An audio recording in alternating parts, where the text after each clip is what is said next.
Bienvenue dans cette nouvelle vidéo et le texte qui m'a frappé, eh bien, il se trouve dans Acte 8. Et qu'est-ce qui se passe dans Acte 8?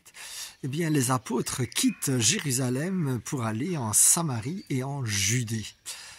Alors, est-ce qu'ils quittent librement? Non, ils quittent parce qu'il y a de la persécution. Étienne vient d'avoir été tué et donc ils sont plus ou moins contraints et forcés de quitter pour sauver leur peau. Oui, on aurait pu dire, ah oui, Dieu aurait pu intervenir comme il est intervenu pour fermer la gueule des lions. Eh bien non, parfois Dieu va permettre de ne pas intervenir pour que tu partes et que tu changes d'endroit.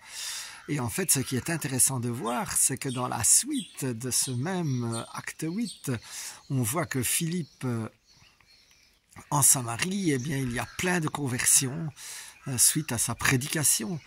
Et donc en fait, ce qui était plutôt à percevoir comme un problème, eh bien, Dieu le transforme. Et du coup, Philippe, qui a quitté Jérusalem, il porte plein de fruits.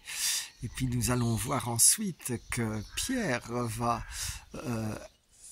s'enquérir si ces gens ont été baptisés de l'Esprit Saint.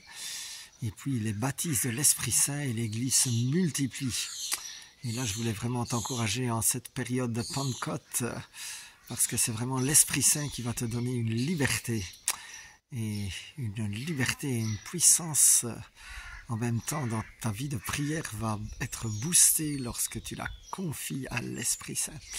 Alors, sois béni mon frère, ma soeur. Je prie justement que l'Esprit Saint, eh bien, il te guide, et même parfois qu'il t'emmène là où tu n'as pas trop envie d'aller, mais qu'il te guide, que tu te laisses guider, et puis tu verras que ta vie prendra une nouvelle dimension. Alors, sois béni.